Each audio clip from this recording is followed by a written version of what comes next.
നമസ്കാരം ഗൈസ്, ആർജിയാണ്. ഞാൻ സുധീന്റെ ഇപ്പോൾ നിൽക്കുന്ന സ്ഥലം കാണിച്ചില്ല, പൊളിയാണ്. ഇതാണ് ഹൗസ് ഓണർ ബ്രോ. തക്കാളി എടുത്തിരിക്കുക, പാസ്റ്റ് അരിഞ്ഞിരിക്കുകയാണ്, ചറവറ പടയാണ്. ഇവിടെ ചേട്ടൻ സവാള വഴറ്റിക്കൊണ്ടിരിക്കുകയാണ്. നമുക്ക് ഇന്നത്തെ ഫുഡ് പുള്ളി സെറ്റ് ആയിക്കൊണ്ടിരിക്കുകയാണ്. ഇന്നെന്താണ് ഫുഡ് സ്പെഷ്യല്? ബിരിയാണി, ദം ബിരിയാണി.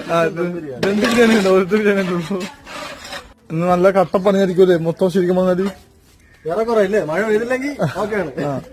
മഴ പെയ്താ ഗോവിന്ദ് അടിക്കേണ്ടി നമ്മളെ വീട് ഏകദേശം ആവാനായി കുറച്ചായിട്ടുള്ളൂ.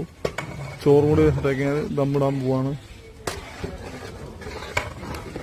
ഈ ബിരിയാണിക്ക് വല്ല സ്പെഷ്യൽ പേരൊക്കെ ഉണ്ടാകട്ടാ? പേരൊന്നില്ലേ? ചേട്ടാ പേരെന്താണ്? ചേട്ടന്റെ പേരെന്താണ്? ശ്യാംലാൽ. ഇവരുടെ സ്പെഷ്യൽ ബിരിയാണിയാണ്. ഗൈസ്, ഇതൊക്കെ സുധിയുടെ ഫ്രണ്ട്സ് ആണ്. ഇതൊരു റൂമാണ് ഗൈസ്, ബാൽക്കണി പോലെയാണ് ഗൈസ്. അതുകൊണ്ട് വ്യൂ ആണ് ബാൽക്കണിന്ന്.